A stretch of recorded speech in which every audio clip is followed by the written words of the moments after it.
it's really making sure that you consider what your goals are, what kind of materials you want to use, and you have the right stuff that you use to make a mask. So, so just to get started, I told you already a little bit about why I'm doing this.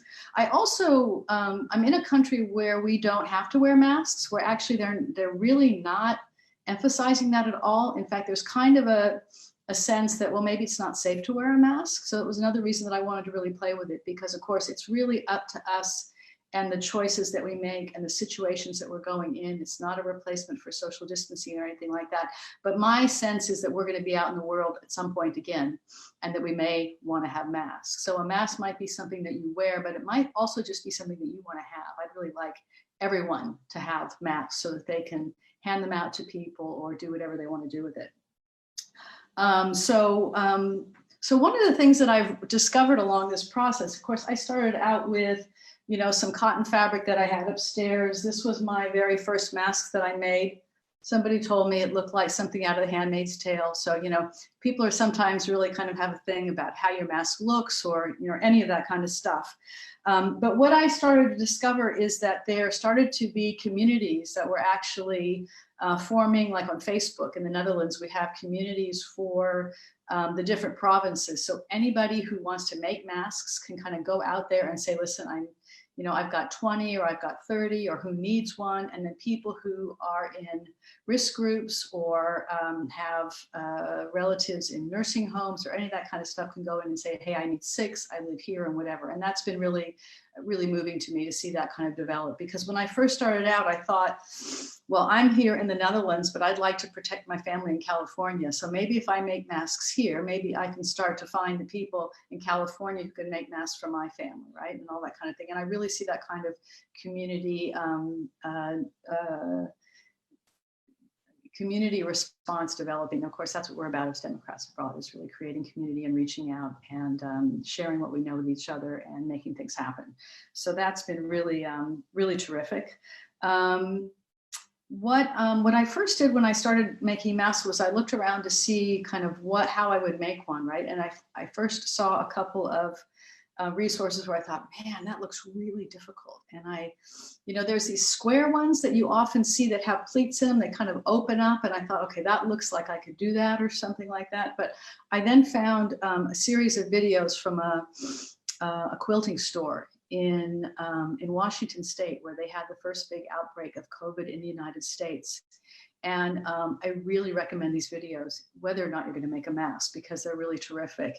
And it's a retired nurse who's like a master sewer. She works in a fabric store, and they went through and they tried out all the different ways that they could make masks with the goal of actually protecting the healthcare workers. So what we saw in the video is all the droplets and all the stuff you're putting out there. And of course, it's really great if everybody wears a mask, then we're not spitting on each other. We're not getting that stuff out there. We're protecting each other. But the goal of this initiative out of this fabric store called the Fabric Patch in Washington was to actually make masks that could be worn by people working in a hospital. So we're actually not just protecting the other person, but was also protecting themselves. And I thought, well, that's really interesting. And it's not to say that my homemade masks are going to be a replacement for an N95, but they're designed in that kind of a way that you could, if you were a nurse, you could have a dozen of these and you could change them as they get humid during the day or hot, and you could actually have some kind of a level of protection. So that was my goal. And there's a lot of patterns out there. The resources are on the page, so you can kind of decide for yourself if you want to just cut a t-shirt up and tie it around or what you want to do, but there's a lot of ways to do it. And when I started making them, I thought, it's actually not that hard. So let me just tell you what you need if you want to make a mask. A mask needs to be breathable. It sounds kind of obvious, but if you try to make something really, really, really protective, you're not going to be able to breathe through it. So you're going to want to have cotton fabric. So when you choose something to make a mask out of, make sure that it's cotton, because if it's got other kinds of synthetics and other kinds of fabric in it, it won't be as effective in terms of being able to breathe through it. A lot of masks that get made are really just a couple of layers of cotton, and that again is good for catching any sneezing or singing and shouting, you know, that's this other thing where a lot of these droplets get out there, but to trap stuff that's coming out of you, and that's really great. The method that I use actually also has another protective layer inside of it, which is non-woven. So cotton fabric is going to be woven, which means that between the weave, you're going to get those droplets can go out through it. But by having another layer in between there, you have a chance of actually trapping a lot of those. So if you look at the instructions that are on the resource page and the video, they call for something called interfacing. So as I started making my mask, that was the first question people had. So I want to answer that first question for you. You want your fabric, but if you want to add that extra layer of protection, which kind of acts like a filter, you need something called interfacing. And it's just this stuff. It's, if you sew, you know what it is. It's actually what you have in your collars or your cuffs or anything in fabric that make it a little bit stiffer. And I was able to just go and find some in my attic and so forth. And it comes in a couple of different kinds. One is just a kind of a stiff fabric that you cut the same size as your mask, you just put it inside. And the other one, which I really like to use, is fusible.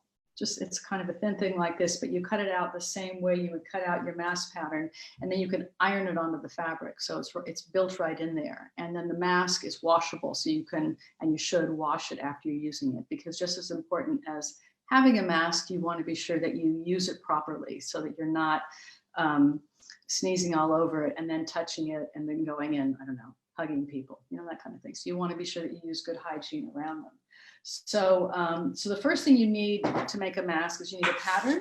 And again, on the resources, you'll find a link to this pattern. This is actually something that was originally developed like as a dusk mask, but which is now, through these instructions that I've got on the resource page, is now used to make a face mask out of fabric.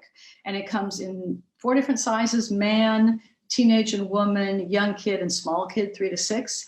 You don't really want to use a mask with anybody under 3 years old, because there's a chance that they could choke on it or use it improperly, and you know, it's not really going to help that much. But there are 4 sizes on that pattern, and what you do is you trace it, right? So you would print this out. I want to first of all point out that it's an American pattern, so it's on 8.5 by 11 paper, and if you print it on A4, it's going to and it won't be the right size. So you just have to check your printer settings and make sure that you print it on actual size as opposed to having it scaled down. So, you know, I cut mine out like this, and then you have to add along the edges of it what are known as seam allowances, because you're going to be able to sew. You want to be able to sew it, and you're going to take off some of the edges around that. So when I have my pattern, I hope you can see it. It's going to end up looking like this. So I put some little extra 1/4 of an inch all around all the sides of it. That's my pattern. And then I cut out 4 of those. So right, left, inside, and outside. And I get something like this. I take my interfacing, I glue it onto the inside, so I iron it in. And I get my mask pieces like this. They've got interfacing on the inside. And what I do is and this is just a quickie little step-by-step of how you would sew it, but check the videos out, they take you through the whole thing. But I would just, take my 2 sides of my mask, and I would put them like this together, and I would sew. Now, what does that do? That means that when I'm sewing it, when I'm done, it's gonna be nice, and this, and the seams are gonna be on the inside. So I do a couple of those, and then I end up with something like that. 2 sides left and right are sewn together, and Julia's got the final product there. One thing I have a little bit of bad news for you. You actually want to do some ironing while you're sewing, and I hate ironing, but you know, some of you might be okay with it. But you do want your mask to be symmetrical, so you would go in and try to flatten those. That's your seam on the inside, but you'd want to flatten that down so that the left and the right sides kind of go on each side, and that it's not too thick anywhere. So I've got my inside and my outside. The next thing I am going to do is put those together. So I actually put the inside the outside, and I sew them along the top. So there's a seam here, and I just put them together. I attach them, and then I end up with something like this. It's now attached along the top side. To make these masks like super good, we developed, my wife and I did this together, we developed a piece of a metal piece that goes in on the nose, and we actually take garden wire like this, so 1.3 millimeter garden wire, and a wire cutter, and we cut a little piece of metal like this, which will go in on the nose. And we sew that in just by hand into the fabric like this, and so it bends, right? And that, no matter how your nose is shaped, you can bend that thing in the final thing and it will sit really close to your face, right? So what you really want, Julia's giving a great demo there. It'll go all the way, it'll sit closely here, so there's not, and that's again, so that you don't get those droplets coming into your, or going out. And then it will also, if it fits right, it will, love Julia's demo there. It'll also fit flat on the side and down to the front. So that's why we have that piece of metal that we put in there. So that would be the next step. And so then we have this, and then we're gonna sew it along the bottom and then flip it around. So it's gonna end up looking like this. We're gonna bend our elastic however we want it, do all of that. You actually have to turn it around. It's maybe a bit of a hard part. It's all completely inside out here. We turn it because it's kind of like a tube. And I'm going to do that right here. It just takes a moment. And then you have nearly a finished mask by once you turn it around. And then it's just really a matter of shaping it and flattening it, ironing it, and putting the elastic on the side. So this is my mask, and I've got these edges here. I'm just gonna turn it under like that and attach the elastic, which Julia is showing you right now. This is actually my favorite mask because I got this piece of fabric at the Democrats Abroad Japan annual meeting. It was like the square. I don't know if anybody else got these squares of fabric. And if you sew, you never throw anything like that away. I mean, you might have like a little tiny, I don't know, piece of anything. You just, oh, you save it all, right? You save it for when there's a COVID crisis and you find stuff in your attic or whatever. So this is one I really like. But this shows the final product. So on this one, I used a different fabric. I used strawberries on the inside. And then I take a piece of elastic. For women, I use about 5.5 inches of elastic, and I just sew that last bit in there, up and down, and I do that really securely. I like go back and forth right where that elastic is so it doesn't pull out.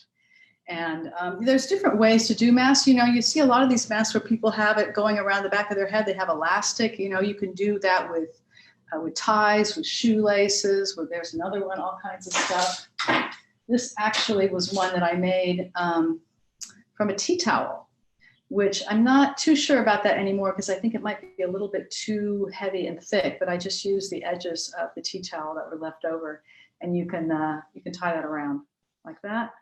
So some people might prefer something like that. And again, you know, there are so many resources these days for making masks. There was actually a few weeks ago on the front page of the Washington Post, there was a story about how to make a face mask. And it's excellent instruction videos there as well.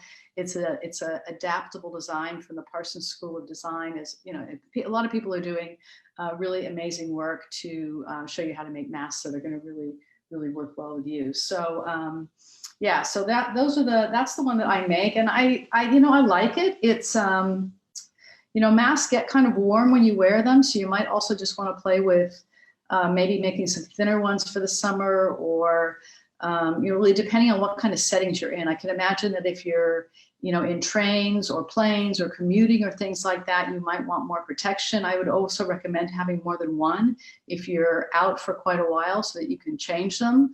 I practice wearing them. I don't go out much these days, but I'm like learning to get used to wearing a mask where I don't fiddle with it, because again, when you fiddle with it, you're interfering with the whole mechanism and all that and that kind of thing. And as far as putting that interfacing layer in the middle, you know, I think that is really good if you're trying to protect yourself more. But if you're really just trying to stop your spitting and all that going out, maybe you can just do with cotton, and maybe it's a little bit cooler. So there's a lot of different ways to do it. And I just love the response of the community. So what I did when I made my first mask was I put it on Facebook just to kind of see what was out there. And I said, hey, I'm going to make these for people who deliver, for people who work in vital services, for, you know, people in risk groups. And the first thing that happened was one of my friends in the Netherlands, she's a bicycle deliverer for the Postal Service. And she said, we don't have any masks. So I sent one to her, right? And it kind of went from there, where she gave them to some colleagues, she gave them to her brother-in-law who's battling cancer, you know, another friend, of course, wanted one. So it's really kind of nice to see that kind of wave that goes. And my beautiful sister, Amy, who's a nurse in California, she also got out our mother's sewing machine. She found some fabric that was around. She couldn't shop because all of the elastic is sold out on Amazon, or was sold out on Amazon. So you really have to be very creative. Her husband started sewing masks. They made ones with ties they had to be able to get it across. And really it's a capacity that we're developing right now to be able to produce these. And as I said, in the Netherlands, we don't have to wear them, and most people aren't wearing them, but there's capacity being developed, so that I know in the Czech Republic, and what I've read about it is that from the moment they said you have to wear masks, and there were no masks, the country produced masks, right? The people, the women, the men with sewing machines got them out and started making masks. And I think that that's just really an example of what we as humanity are capable of in terms of protecting ourselves and others, and really making something happen in difficult times. And, you know, we don't like the fact that there isn't all this perfect manufactured, you know, equipment out there in reserves, ready to go and all that kind of stuff. But, you know, we're going to face situations where there's going to be a need for a response, and we don't have materials and we don't have everything. So, you know, I think this is a great opportunity to learn to be able to be inventive, to be playful.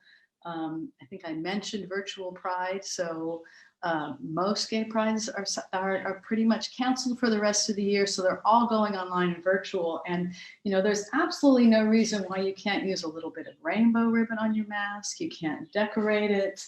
You can't put a little lace on top of it, or your rainbow flag, or anything like that. There's a lot that we can do, I think, to break that taboo of weird people wear masks, or doctors wear masks, or nurses wear masks, or anything like that, but to really make it a part of how we live our lives, and how we take care of ourselves and take care of each other. So I think that is a lot of what I wanted to share. I just wanted to encourage everyone to see what you can do and see what you can source. So there will be some of you who have a sewing machine and know how to use it and can make a mask and can just go out and get resources.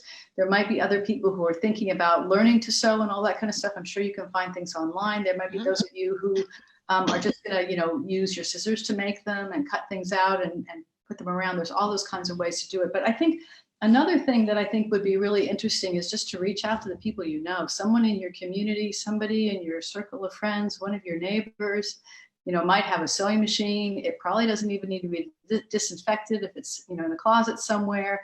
You know, see if they want to make a mask. See if they want to loan you a sewing machine. I mean, really, let's see what we can generate as a community and as a way to protect ourselves and others. I think that that's, you know, one of the things that we can do, as a lot of us are sitting at home, is to really reach out and connect with other people and see what we can make and what we can create. So that's my invitation. And as I said, there's resources on the site. And I hope that we all learn to be able to be with the fact that there are masks and that it's a way to be responsible. I certainly know that I am going to bring masks with me when I go on airplanes from now on. I'm going to put in my carry-on suitcase that I keep ready upstairs, and be sure that I protect the people that are around me. So, well, I mean, if there's any questions, I'm happy to answer them. Well, first of all, thank you so much, Martha. That's amazing. And how many different patterns have you tried? You know, we know the pattern that you've sent to us. Yeah. Have you tried the kind of the fold pattern like this? I haven't yet. What I actually decided to do was to specialize. Like I had this one, and then to create to manufacture, right? So someone asked me recently, how long does it take to make one mask? I have no idea, because I will make usually 10 at a time. Ooh. And we have an assembly line. My wife, she does a certain part, which you can do while watching Netflix. I do the parts behind the sewing machine and the iron, and we kind of go back and forth. Right. In a couple hours, we produce like a batch of them or so. Last weekend, I think we made 30. So I haven't actually been so much experimenting with other patterns. But have you, Julia? Have you made anything with that square? We did. So the children made this one. Yeah. It's pretty easy. Yeah. The hardest part, frankly, was putting together the pleats.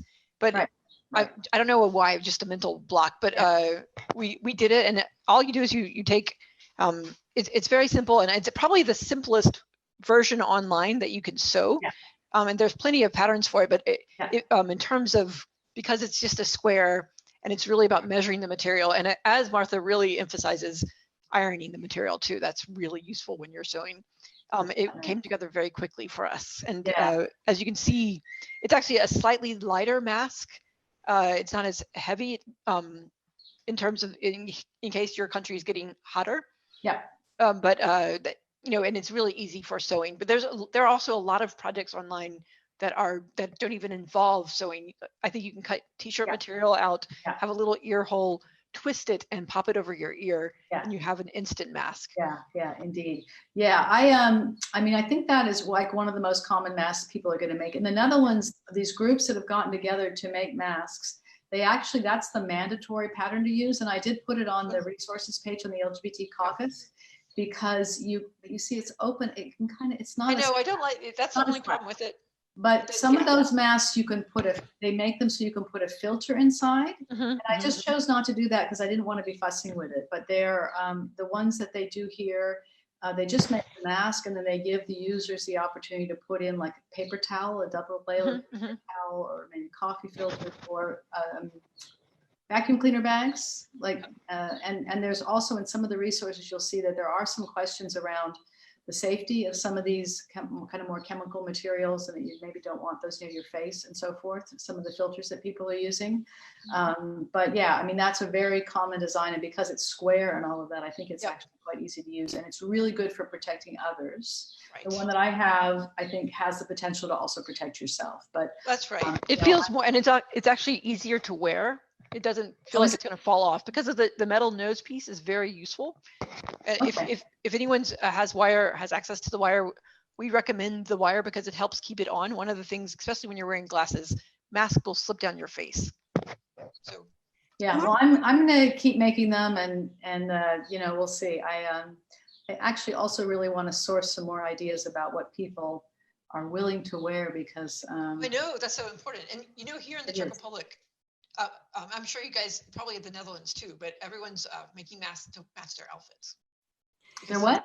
They're making masks to match their outfits. Yeah. I'm going to get to that point. A medical mask is really kind of boring, actually. You don't want to wear a medical mask. That's yeah. The solid color. We have to be fashionable.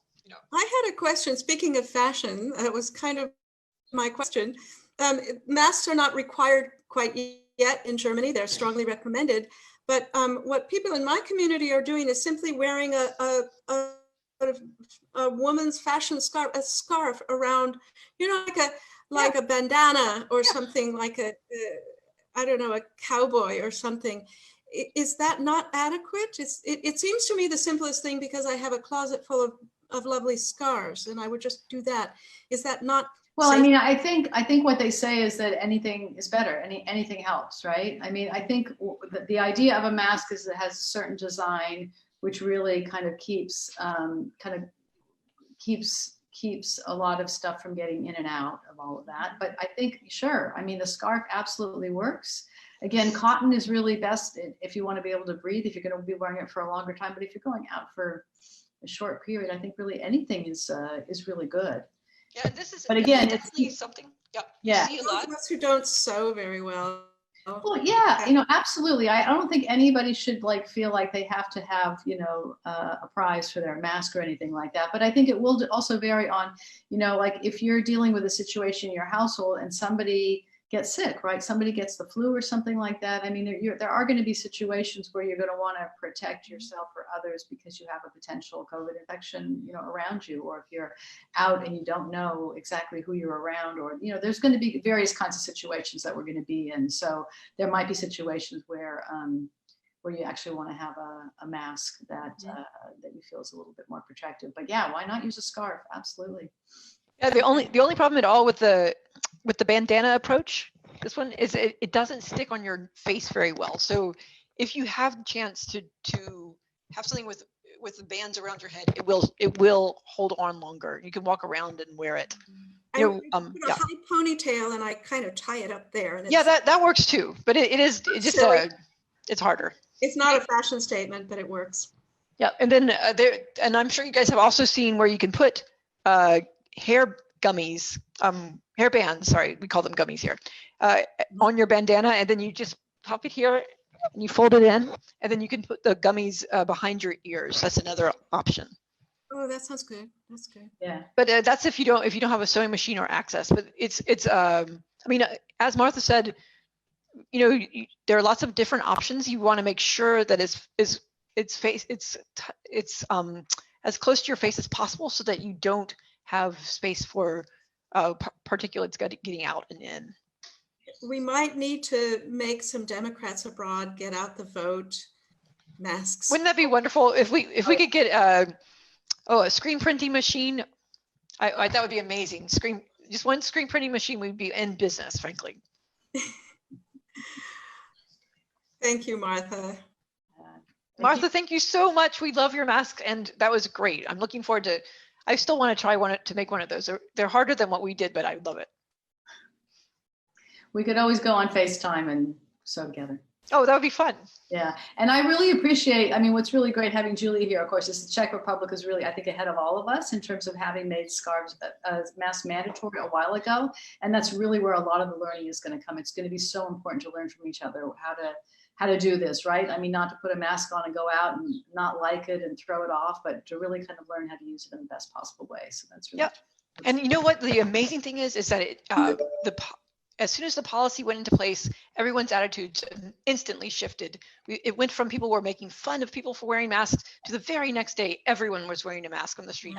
And now when people don't, or if they are wearing the mask and it slips down below their nose or up above their, there's many ways of wearing a mask the wrong way. Yeah. People are like, look, giving you that grandmother look, the old babichka look, TTT, you should be wearing your mask the right way. And the whole country has changed their attitudes towards masks just because of the policy change, and then we're seeing that it works. Yeah. And it's letting us open up stores now and go to the parks because of it, which I think just keeps on reinforcing the behavior. Yeah, and it gives me so much optimism to know that we who think that human beings are so stuck in their ways and are not going to change their thinking, that in just a matter of a few days or weeks, we really can create new ways of living with each other, new ways of being, new habits. We can get rid of old bias and attitudes and all of that and create something new. It's really encouraging. It is, and it also demonstrates the importance of policy for making that sea change in our minds. Absolutely. You can really see how whatever country you're in, the people are really following what leadership, science and leadership, and showing the right direction to go, unlike some people. That's right. Yeah. And, in my case, I feel like I'm the crazy dancing guy. I will wear a mask in my village. There's nobody wearing a mask. And of course, it's the Netherlands. So we have this thing called doe normaal, which means, just be normal. I mean, normal's crazy enough. It's really, don't be a tall poppy, don't be weird or whatever. And so it takes something to wear a mask. I think that's the other thing is it's like, I thought, somebody's got to do this. Somebody's got to get out there. And, and then, it'll eventually catch on, or the leadership will decide we need to do that or whatever. But, it's either going to come through policy and leadership, or it'll come from those of us who just start to build, from community to be sure that the people around us are protected. That's right. This is Christina. I would just like to make a comment about wearing a mask, because my husband and I wear them all the time when we go out to shop, and nobody wears them here. But we found out we have one extra advantage, is that everybody avoids us. So when we go to the grocery store, people don't want to be near us. So and my husband thought it was very embarrassing at first, but I said to him, don't be embarrassed. It's an advantage for us. No way. So you have to now and then go out and get groceries, and it's good, that they want to avoid us. One time we were actually asked to go to the next cashier. We both chuckled. And we did go to the next cashier. Who took us? Yeah. That's all. They think you're sick. Yeah. Ooh, Yeah. wow. I think you're sick. There's that. You know what else there is? It's just like people aren't used to it. Like we went to the park at distance with our with my stepson and daughter-in-law and the grandkids last weekend, and our 3-year-old granddaughter, when I was wearing a mask, she just like, you know, she didn't know what to think, right? Her brain was like trying to process, like she couldn't see that I was smiling. She couldn't, you know, all of that stuff that we communicate through, you know, wasn't there anymore. And, you know, so, you know, and then you had to keep distance and all that kind of thing. But we really so much rely on visuals and face and recognition and all that kind of stuff. And something like somebody's got, I also found that light colors actually often work, because if you wear something really dark, it's kind of more imposing. And of course, there are going to be people that aren't going to be safe wearing masks, right? I mean, you know, masks are what bank robbers wear. Masks have a whole other meaning with them. And, you know, certainly people of color may encounter different situations. One of the friends that I worked with on learning to make masks is Asian American. And she said, I wonder what it's going to be like for me when I go out in a mask. So I think also just to remember, you know, that there's also racism in terms of how we relate to each other and what we see and how we react and all of that. And so, you know, it's going to be different for everybody. That's very true. And did your 3-year-old granddaughter get used to you wearing a mask? Because that's one thing that we have found here, is that at first the children and the dogs were very scared of masks, and dogs would bark every time they saw someone wearing a mask. And now the dogs have gotten used to masks. So not only humans change, but also animal behavior and small children getting used to it as well. Yeah. Which is well, you know, I don't know if she got used to it now, because we didn't spend that much time. No, but I think if we did spend time, I think she would. Yeah. Right. Well, cool. Well, Martha, thank you so much. That was amazing to have you show us all of that. And do we have the links that we can pop into the chat box for everybody? Let's see. I think she did that already, or did you? Oh, let's do it. Let's pop them in one more time. Yeah, I got it. And does anybody have any questions? Let's see in the Q&A. Oh, so Catherine Coolidge writes in, save the fasteners on packages of brioche crescent rolls or sliced bread to reuse as nose pieces. France is on lockdown, so wire could be challenging to buy. Yeah. That's a great idea. Great idea. Great idea. Yeah, they also say like pipe cleaners or even like aluminum baking pans. You can cut out a piece and use it. Anything that will bend and then you can shape. I wonder if like a dry cleaner coat hangers, not that there are that many anymore, but those can also are almost the right thickness. Yeah.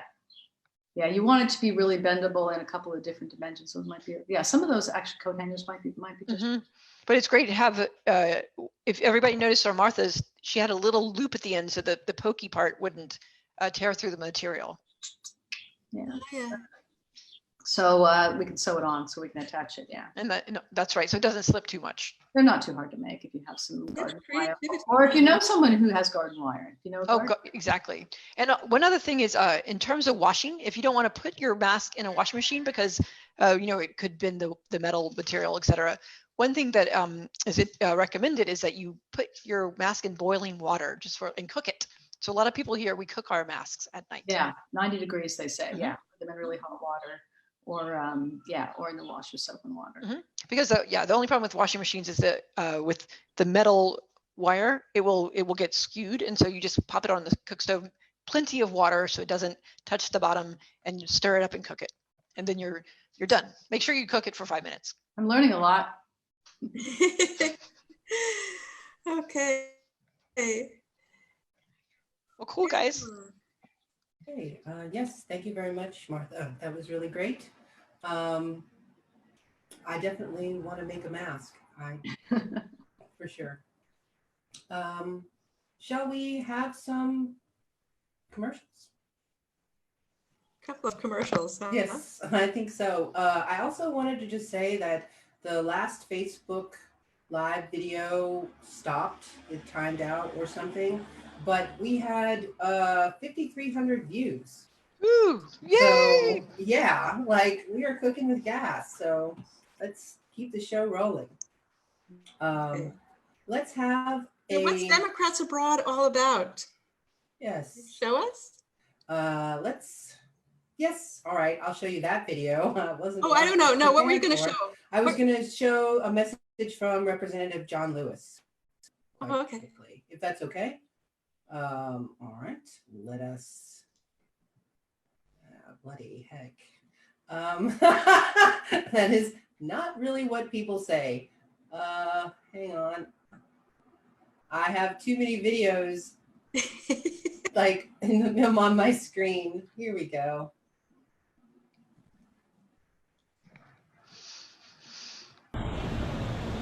My beloved sisters and brothers living abroad. I love this. This election is important.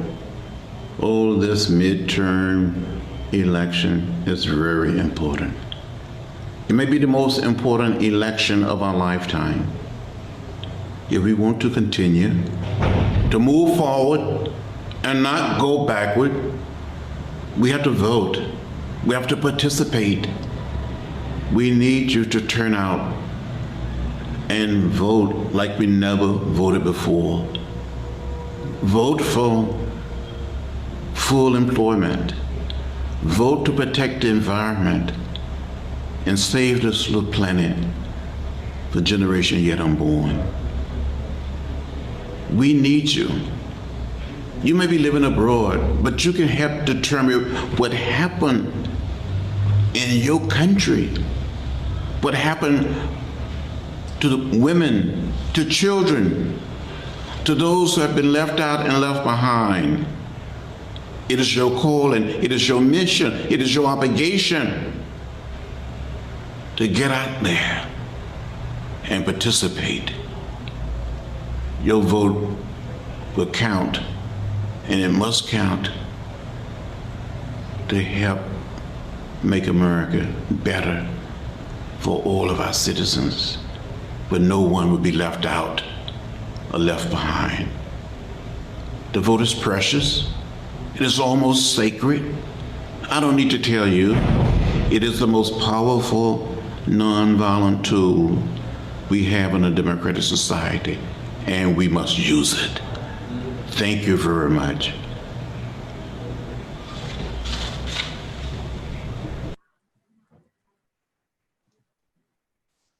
Okay, 100%. We must use it. We Wow. must use our powerful tools. Wow. That's really moving. And worked. That was from the midterms. And look at the difference that all that voting made. That blue wave made such a difference. And we have to do it again. We have to do it again. Amazing. Yes, and I would like to play a fundraising video from Art, our fundraising chair. I think that's apropos. We've been online for, I don't know how long, 8 hours now. We worked a job today, so so it would be great to. We definitely need funding.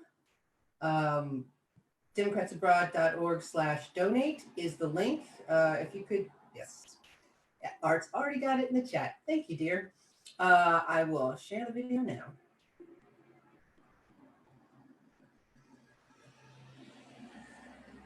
Hi, I'm Art Schenkler. I'm the chair of the Democrats Abroad Fundraising Committee. I just want to take a couple minutes to talk to you about why it's important to donate to Democrats Abroad. First is that most Americans who live outside the United States are Democrats.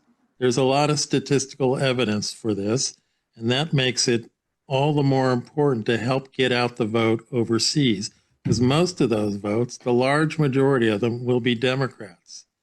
The second reason is all of you. We are a volunteer organization. We have almost no paid staff. And that means that every dollar donated to Democrats Abroad is leveraged by the thousands of hours that you and everybody else like you donates to the organization. And that just makes us so much more efficient. Third, there are still millions of Americans walking around overseas in various countries, in Montreal, in Mexico City, in New Delhi, in Amsterdam, in Nairobi, in Melbourne, who still don't vote.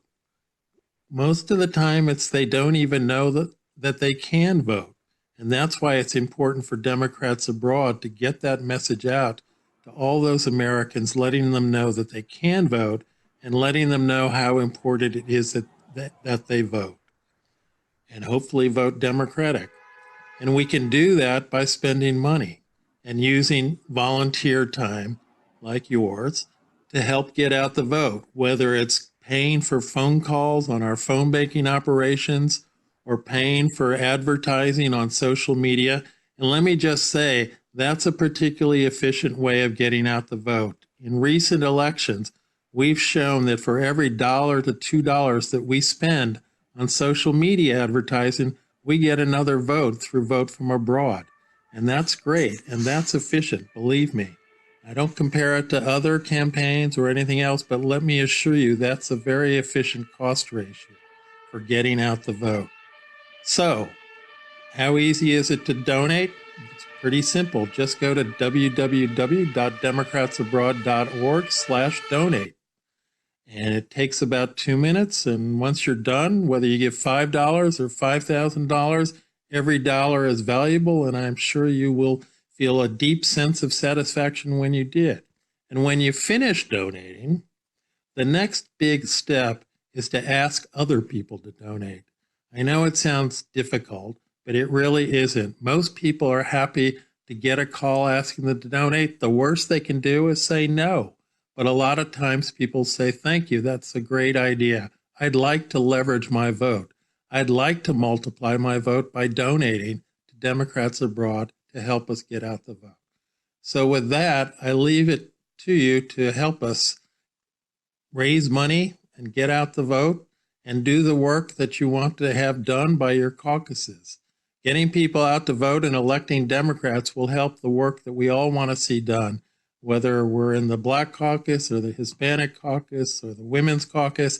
It's all important work, and it can all be helped by electing more Democrats and donating money to Democrats. And we can do that by donating money to Democrats abroad.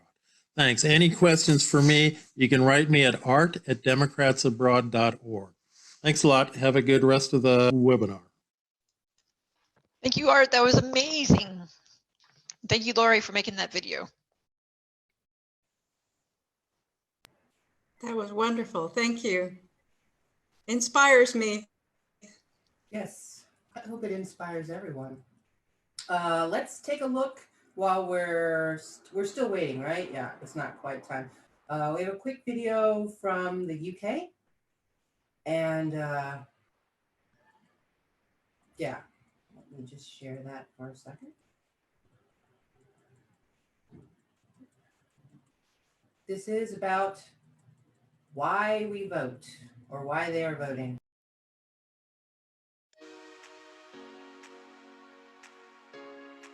My name is Laura. I live in London and I vote in Connecticut. Hi, I'm Steph. I live in London, but I vote in Pennsylvania. Hi, I'm Jihan. I live south of London and I'm a Florida voter. My name is Bob and I vote in California, but I live in England. Hi, my name is Grace and I live in London. I vote in Michigan. Hi, I'm Tim. I live in Cambridge, England, and I vote in Minnesota. I'm Maddie. I live in London and vote in New Hampshire. Hi, my name is Nicole. I live in Oxford and I vote for Massachusetts. Hi, my name is Elizabeth. I live in London and I vote in Rhode Island. I'm voting this year because I know a Democratic administration will strengthen environmental protections. And I'm voting in particular for my great representative, Jim Himes, who is a real champion of the environment and of clean jobs and energy. And I'm voting this year because I want a president who will protect the areas that I grew up loving. I want to make sure that all the wild areas of Western Pennsylvania, but all of the country, are protected so that future generations can enjoy the woods, they can swim in, fish on, boat on, row on the rivers, and feel safe. In this year's election, let's support the Florida Democratic Party, whose platform on rights of nature is the first time such a provision has been included in a state party. So let's make sure and protect our beautiful beaches and our Everglades. This year in November, I'm voting because I'm worried about the PFAS situation. Up north on our Canadian border, we have government-protected land that is at risk of being bought by mining companies. And it's important that all Minnesotans protect these boundary waters, which are a precious natural resource. This year, I'm voting from abroad to ensure we elect a government that will tackle the climate crisis and protect the natural beauty of the ocean state. The coastline, waterways, and wetlands are so precious and must be protected. Nature means everything to me, and I vote in California because I really want to protect nature. I'm voting this year because I want to elect a president who will rejoin the Paris Agreement and contribute to the global effort to combat climate change. As co-chair for voter registration at DA UK, I work with a great group of volunteers. Now that we can't do in-person drives anymore, we're phone banking or writing postcards, and some of us are even writing postcards to voters back in the US. We recently sent 600 postcards to Florida Democrats to encourage them to sign up to vote by mail. In order to get this done, I've texted all of my friends who vote in the US and reminded them to request their ballots. As the Women's Caucus in the UK, we've also dedicated a section of each of our events and each of our newsletters in order to educate people on getting out the vote, how they can help, how they can get involved, and also how they can do it themselves. I'm helping young people on social media go to votefromabroad.org, register, and request their absentee ballot. I'm calling DA UK members from key states to remind them to request their ballots, and I'm writing postcards to voters in the UK to encourage them to go to votefromabroad.org today to get their ballots, vote, and remind their friends and families to do the same. I've collected 1,747 schools that are teaching Americans and international families. And I have been embarking on a project for the last 3 years of writing to these schools and sending information and bulletins and posters that schools can post on their bulletin boards or electronically in newsletters, giving information about how to vote.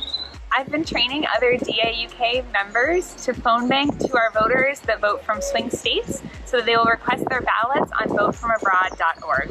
I myself have been not just Minnesotans, but all Americans register to vote here in the UK through Vote From Abroad. I am making sure every overseas U.S. citizen I know votes in 2020. I'm sending them a text to remind them to apply for their absentee ballot at votefromabroad.org. They are so much more likely to follow through if asked by a friend. Together, we can spread the word and make sure everyone votes and we flip the elections back in the states. And I'm not going to take this t-shirt off until November 2020.